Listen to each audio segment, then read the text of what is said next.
Network chapter, page number 5। Network devices का topic है इसके अंदर। डिफरेंट डिवाइसेस जो नेटवर्क के अंदर काम आती हैं। केवल कंप्यूटर को केबल से आपस में लिंक करने से ही नेटवर्क नहीं बनता। कुछ और डिवाइसेस भी चाहिए होती हैं हमें नेटवर्क के अंदर। उन्हीं को यहाँ पर मेंशन किया हुआ है। कुछ डिवाइसेस बता रखी हैं। First one is NIC card. NIC full form network interface card. Full form ध्यान रखिएगा। इसी को इथरनेट कार्ड भी बोलते हैं हम। टेक्निकल नाम है इसका। क्या करता है ये? जैसे आपके सिस्टम में साउंड कार्ड होता है। साउंड कार्ड मतलब वो इंटरफेस जहां पर आपका स्पीकर का या माइक्रोफोन का पिन लगता है। वीडियो कार्ड होता है सिस्टम में, जहां पर आपके मॉनिटर का पिन लगता है। ऐसे अलग अलग ये पोर्ट्स कहलाते हैं। वहां पर जहां पर स्पेसिफिक जगह पर कोई भी आपका डिवाइसेस अटैच होता है। तो जब हम नेटवर्क केबल लगाते हैं दो कंप्यूटर्स के बीच में, तो उसको भी अटैच करने के लिए कोई जगह होगी। तो वो जगह जहां पर आपकी नेटवर्क केबल हम लगाते हैं, उसको बोलते हैं हम एनआईसी कार्ड। तो फर्स्ट लाइन में ही लिखा हुआ है, place to connect network cable. और हर कार्ड जो है आपका, जैसे आपका सिम कार्ड होता है, वैसे ही इस एनआईसी कार्ड का भी एक यूनिक एड्रेस होता है। इस एड्रेस को हम बोलते हैं MAC address. Full form again ध्यान रखिए, मीडिया एक्सेस कंट्रोल। और ये कुछ ऐसा दिखता है जैसा एग्जाम्पल में दिखा रखा है। इस टाइप का ये एड्रेस दिखेगा, एनआईसी कार्ड। केबल्स और यहाँ पर आपकी अटैच होंगी, जो इस केबल से आप दो कंप्यूटर्स को आपस में लिंक करेंगे। लेकिन आजकल जो है, केबल की जगह हम वाईफाई यूज कर रहे हैं, वेव्स यूज कर रहे हैं। तो वाईफाई या वेव्स को लिंक करने के लिए फिर आपका एनआईसी कार्ड की जगह वाईफाई कार्ड यूज होता है, जो आपको वाईफाई फॉर्म में या अनगाइडेड मीडिया के फॉर्म में कंप्यूटर्स को आपस में लिंक करने में हेल्प करता है। जैसे एनआईसी कार्ड है वैसे वाईफाई कार्ड है, काम दोनों का सेम ही है। और इस टाइप से इसके अंदर आप कंप्यूटर्स को आपस में लिंक कर सकते हैं। तो ये है आपका एनआईसी कार्ड। उसके बाद आता है, इसमें मेन ध्यान रखना एनआईसी कार्ड के अंदर मैक एड्रेस का, जो यूनिक है। और मैन्युफैक्चरर ही इसको असाइन कर देता है जब ये सिम या एनआईसी कार्ड बनता है।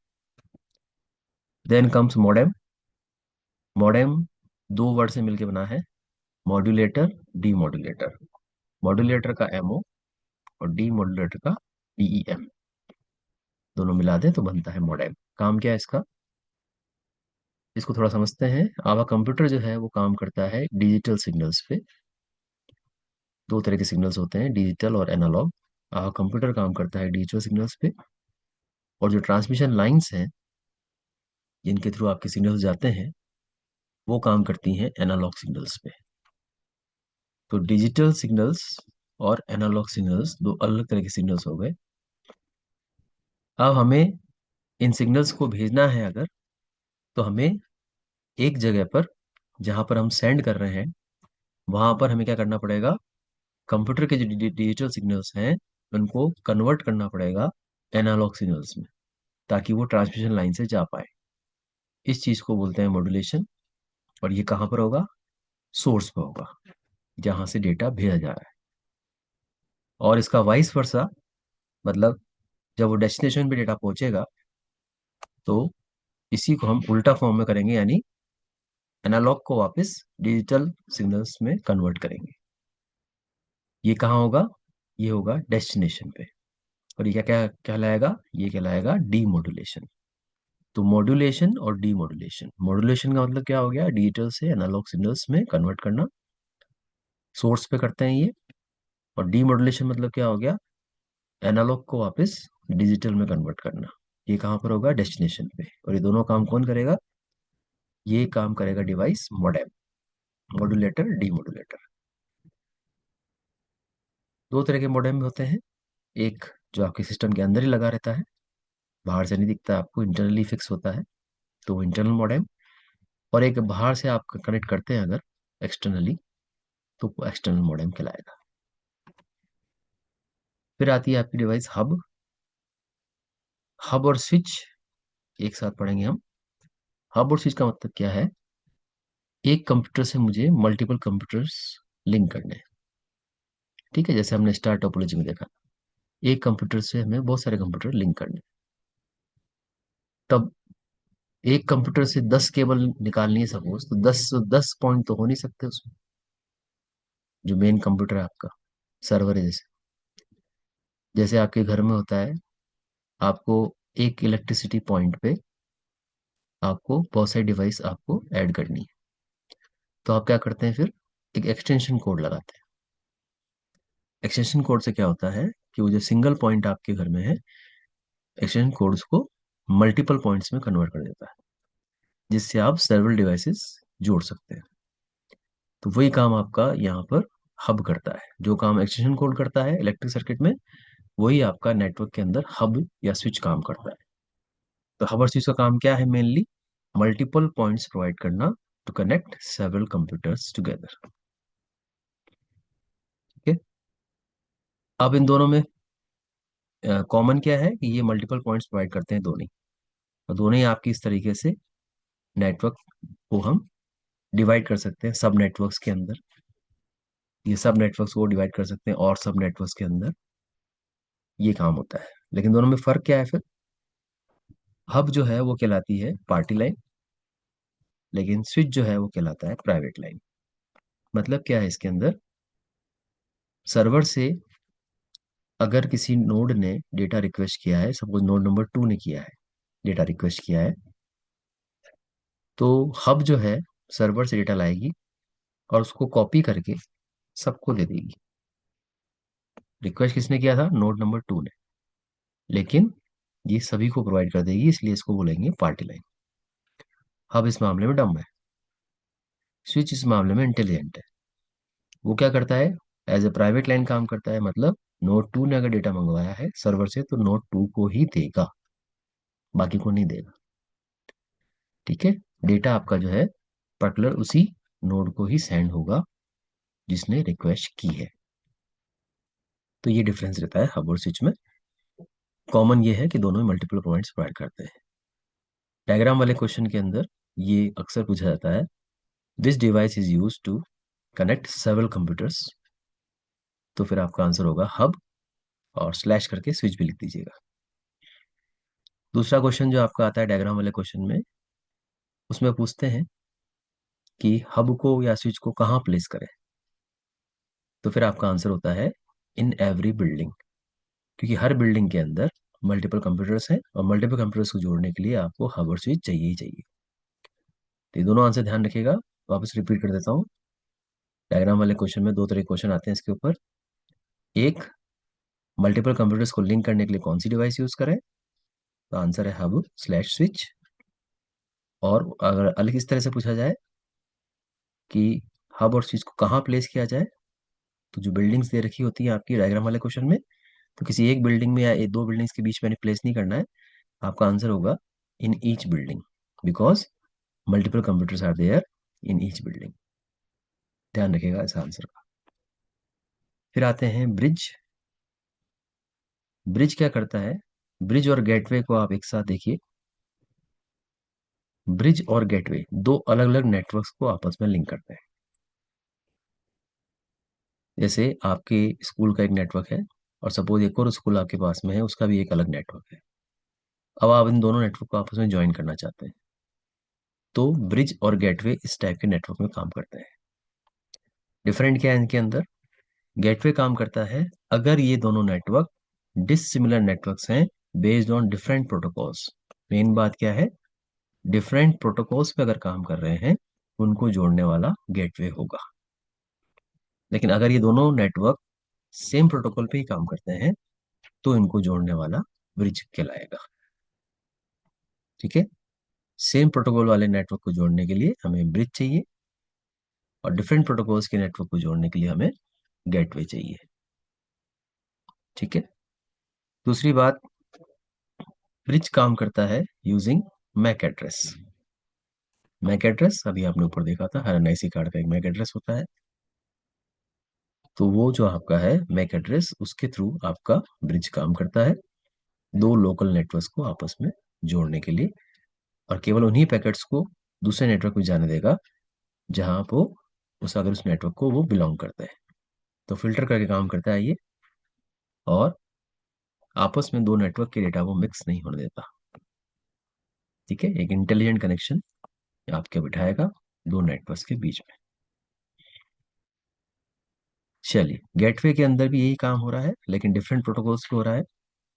और कई बार ये गेटवे आपके एक इस तरह से काम करते हैं कि एक इंटरनल नेटवर्क और एक एक्सटर्नल नेटवर्क के बीच में भी आपका कनेक्शन बिठाते हैं। जैसे आपके स्कूल का नेटवर्क और बाहर का इंटरनेट, इन दोनों के बीच में अगर कोई आपका डिफरेंट प्रोटोकॉल्स के रूप में काम हो रहा है तो आप वापस गेटवे का यूज कर सकते हैं। ऐसे अलग अलग कंट्री में बड़े स्तर पे देखें हम, तो अलग अलग कंट्रीज में जो नेटवर्क्स हैं उनको आपस में लिंक करने पर ही इंटरनेट बना है। तो हर एक कंट्री में एक अलग तरह का एक बड़े लेवल पे गेटवे लगा होता है, जो गेटवे आपका जो है बाहर के नेटवर्क से जुड़ता है। जैसे हमारे इंडिया में जो मेन गेटवे है, गेटवे ऑफ इंटरनेट, वो मुंबई में ही है। ठीक है, तो पूरे इंडिया का जो डेटा है आपका, जो इंटरनेट का सारा है, वो सब का सर्वर कहाँ है? मुंबई में, इसलिए गेटवे ऑफ इंटरनेट वहीं है। और वहीं से फिर वर्ल्ड से हम कनेक्ट होते हैं। ठीक है, गेटवे ऑफ इंडिया भी वहीं है, गेटवे ऑफ इंटरनेट भी वहीं है। और ये जो अलग अलग गेटवे होते हैं अलग अलग कंट्री के, वही मिलकर फिर इंटरनेट बनाते हैं। डिफरेंट कंट्रीज के जो अलग गेटवे हैं, यही मिलकर इंटरनेट बना रहे हैं। इंटरनेट का मतलब क्या है? अलग अलग कंट्रीज अपने नेटवर्क को शेयर कर रही है, दैट इज इंटरनेट। तो इस टाइप से काम करते हैं ब्रिज और गेटवे। नेक्स्ट आपका आता है राउटर। ये नाम तो आपने सुना ही होगा, जनरली आपके घर में भी लगा होगा, इंटरनेट कनेक्शन आपने ले रखा है अगर वाईफाई का। तो राउटर क्या कर रहा है? फर्स्ट पेज पे जो हमने देखा था कि डेटा आपका नेटवर्क पे जाता कैसे है, तो हमने देखा था कि वो पहले पैकेट्स में डिवाइड होता है। और पैकेट्स में डिवाइड कौन करता है इसको, मैसेज को? TCP protocol. और ये पैकेट्स आपके जो है पाथ पे, जो भी ट्रांसमिशन मीडिया है उसके थ्रू जाते हैं, और फिर डेस्टिनेशन में जाकर वापस इनको ज्वाइन करेगा टीसीपी प्रोटोकॉल, और ये वापस ज्वाइन होकर मैसेज बनाते हैं। इन पैकेट्स के ऊपर एक नंबरिंग होती है और एक एड्रेस होता है, आईपी एड्रेस, सामने वाले कंप्यूटर का एड्रेस, जहां पर इनको जाना होता है। तो हर पैकेट के ऊपर ये आईपी एड्रेस और नंबरिंग की जाती है। ये कौन करता है? IP protocol. तो टीसीपी प्रोटोकॉल क्या करता है? पैकेट्स बनाता है एक तरफ, और एक तरफ वापस पैकेट्स को ज्वाइन करके मैसेज बनाता है। और आईपी प्रोटोकॉल क्या करता है? आईपी इसके ऊपर एड्रेस लिखता है और इनकी नंबरिंग करता है पैकेट्स की, ताकि पैकेट्स आपके आगे पीछे अगर पहुंचते हैं डेस्टिनेशन पे तो उनको नंबर के अकॉर्डिंग अरेंज करके प्रॉपर मैसेज निकाला जा सके। लेकिन अब जब पैकेट्स अब रवाना होते हैं सोर्स से, तो रास्ते में बीच में इन्हें कौन बताएगा कि कौन से रूट से इन्हें अपने डेस्टिनेशन पे पहुंचना है? तो जो रूट बताने वाला है वही है आपका राउटर, या रूटर या राउटर बोले आप। ये पाथ फाइंडर्स कहलाते हैं। किन के लिए पाथ फाइंडर्स हैं? ऑब्वियसली पैकेट्स के लिए। पैकेट जो आपके जा रहे हैं, ट्रांसमिशन हो रहे हैं, ट्रांसमिट हो रहे हैं नेटवर्क पे, उनको ये हेल्प करता है कि डेस्टिनेशन पे प्रॉपरली पहुंच पाए। अगर एक रूट एंगेज है किसी कारण से, दूसरा रूट अगर आपका कोई आपका फ्री मिल रहा है, तो ये राउटर आपके उन सब पैकेट्स को गाइड करते हैं और ट्रैफिक को आपका जो है प्रॉपरली मूव करते हैं। तो ये काम होता है राउटर का। फिर आपके होते हैं रिपीटर।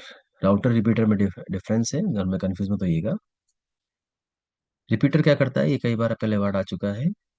ये आपके जो सिग्नल्स जा रहे हैं, ट्रांसमिशन हो रहा है, उसके जो सिग्नल्स जो जा रहे हैं आपके, वो कुछ दूरी पे जाके वीक पड़ जाते हैं, तो इनको वापस एम्पलीफाई करके आगे भेजना होता है। तो ये एक तरह के एम्पलीफायर है जो सिग्नल्स को वीक नहीं पड़ने देते हैं। तो ये कहलाते हैं टेक्निकली यहाँ पर रिपीटर्स। ये रिफ्रेश करते हैं डेटा को, उनको स्ट्रेंथ देते हैं और फिर आगे भेजते हैं। ये काम होता है इनका। और ये कहाँ काम आते हैं, ये ध्यान रखिएगा, डायग्राम वाले क्वेश्चन में ये क्वेश्चन आता है कि रिपीटर्स कहाँ लगाए जाए। तो जो आपने नेटवर्क बनाया है उसमें देखिए आप कि अगर दो बिल्डिंग्स के बीच में 70 मीटर से दूरी, 70 मीटर से ज्यादा दूरी है, 70 या 70 से ज्यादा दूरी है, तो आपको वहाँ रिपीटर प्लेस करना होता है। तो रिपीटर वाले क्वेश्चन का भी ध्यान रखिएगा डायग्राम वाले क्वेश्चन के अंदर। जो नेटवर्क आपने बनाया है उसी में देखना है आपको कि बिल्डिंग्स के बीच में अगर दूरी 70 मीटर है या 70 मीटर से ज्यादा है तो आपको रिपीटर लगाना है, बाकी नहीं लगाना है। Then come last device RJ45 connector, full form registered jack. ध्यान रखिएगा फुल फॉर्म।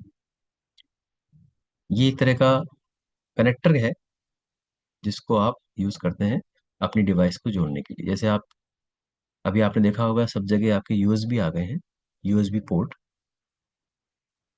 तो जैसे आप कंप्यूटर के अंदर जोड़ते हैं अपनी पेन ड्राइव, यूएसबी जो पोर्ट होता है वहां पर आप कनेक्ट कर देते हैं। और भी कोई डिवाइस होती है तो यूएसबी फॉर्म में उसको कनेक्ट कर देते हैं आप। ठीक है। जैसे आपके मोबाइल में होते हैं सी टाइप कनेक्टर, है ना, वैसे आपके कंप्यूटर में ही होता है 8 वायर का कनेक्टर, उसको बोलते हैं RJ45। इलेक्ट्रॉनिक डिवाइसेस को यहाँ पर कनेक्ट करने के लिए। ठीक है, जस्ट प्लग इन करना होता है और कोई भी डिवाइस आपस में कनेक्ट हो जाती है।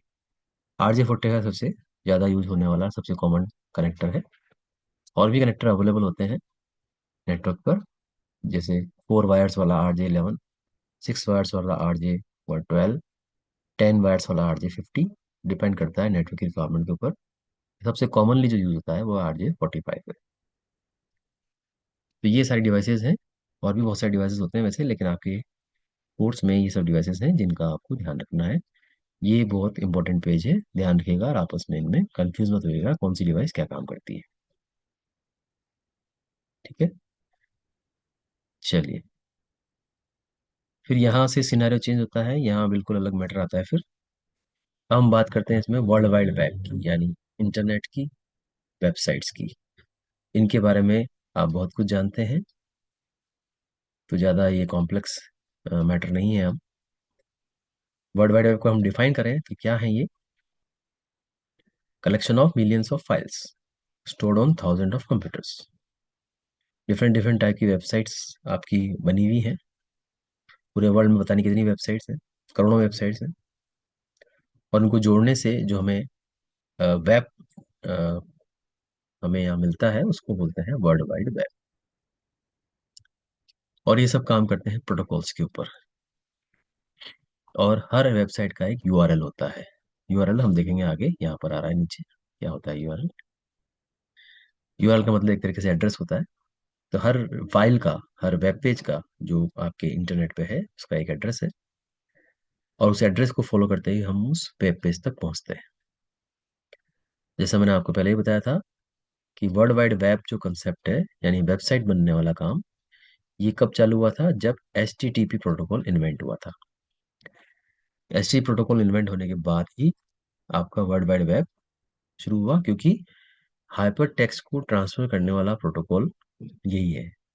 हाइपर टेक्स्ट यानी इंटरनेट पे पहले क्या ट्रांसफर होता था? केवल टेक्स्ट ट्रांसफर होता था। लेकिन टेक्स्ट के साथ pictures, graphics, animation, sound, videos, ये भी आपको ट्रांसफर करने हैं, तो उस टाइम वो पॉसिबल नहीं था। तो कब पॉसिबल हुआ वो? जब HTTP इन्वेंट हुआ। और अभी कौन सा चल रहा है? HTTPS। एस मतलब सिक्योर, यानी इनक्रिप्टेड फॉर्म में डेटा आपका जा सकता है, तो वो भी आपका चल रहा है। लेकिन कुल मिलाकर HTTP इन्वेंट होने के बाद ही वेबसाइट्स बनना चालू हुआ, 1990s की बात है ये। और इस टाइप से आपका जो है काम इंटरनेट पे काफ़ी यूजर फ्रेंडली हो गया, बहुत ही आसान हो गया किसी भी पर्सन्स को इंटरनेट चलाने के लिए, हाइपरलिंक्स के द्वारा, जिनके थ्रू सिंपल क्लिक करना है और आपको अगली वेबसाइट या अगला वेब पेज आसानी से ओपन करके आप आसानी से इंटरनेट पे सर्फ कर सकते हैं। इंटरनेट में वेवरेज वेबसाइट्स को देखना, वेवरेज वेब पेज पे जाना सर्फिंग कहलाती है।